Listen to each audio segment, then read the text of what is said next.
What are piecewise functions? It is a function that is defined by two or more equations, where each equation applies a certain interval over a specified domain. If kung makakita kayo ng ganitong klaseng samples or functions, ang tawag natin sa kanya is function. Let's proceed. Para mas paintindihan pa po natin, let's have an example.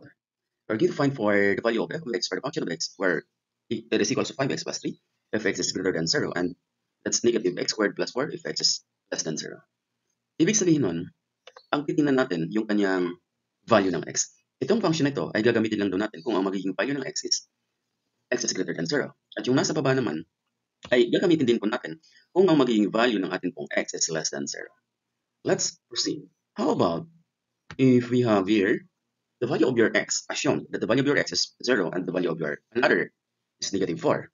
So, dito, kung ang value ng x ay 0, hahanapin natin alin po dito sa dalawang functions that when we substitute the value of your x that equals or greater than 0, dito saan po ito matatapat na zeros? Let's find out. Now, since our x is equals to 0, we use f of x is equals to 5x plus 3. Kaya, dahil pag sinubstitute natin po yung f, which is equals to 0, ang maging result po nun, that's equals to 3. And tandaan na ang maging result nito is 3 is greater than 0. Kung ito po ang gagamitin natin. And therefore, tama, dahil yung 3 is equals to 0 or greater than 0. Now, next is to find for the other equation, which is negative 4. Saan po natin pwedeng gamitin yung negative 4? So, negative 4, if we substitute for that by negative x squared plus 4, it will become, the square of 4 is 16. Then multiplied, that is equals to negative 16 plus 4. That's equals to negative 12. Tama po. Ibig sabihin nun, itong negative 4 ay dito lang natin pwedeng gamitin sa kanyang functions na negative x squared plus 4 dahil yung kanyang result is negative 12. And negative 12, remember that negative 12 is less than 0. Let's consider this example. F of x is equals to x plus 3 if x is greater than or equals to 0, and x squared plus 5 if x is less than 0. In this case, ang kailangan po natin is to find for the value of your f of 7 and f of 4. And we have to graph. In short, dito sa given problem natin, alamin natin kung alin dito ang pwede natin gamitin in order for us to find that the x must be greater than or equals to 0 and x must be less than or equals to 0. Alin kaya dyan kung gagamit tayo ng negative 7 and 4 para sa atin pong given value ng x.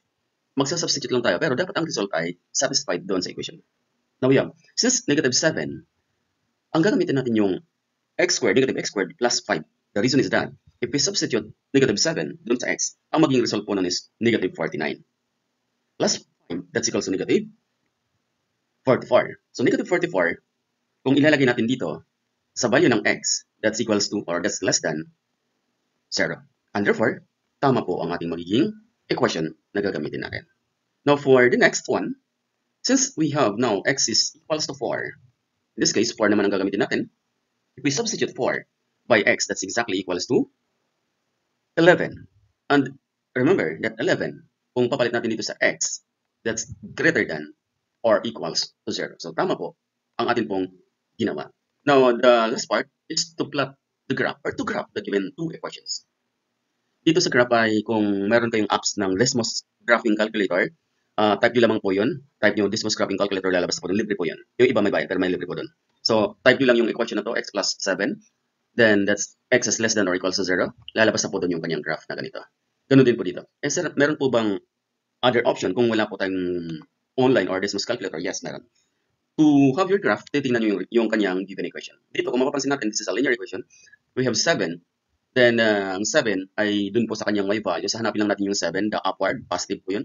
So, this is number 7.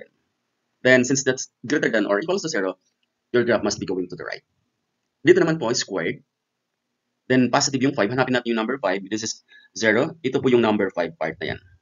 Since squared po yun, ang ating maging graph is a quadratic.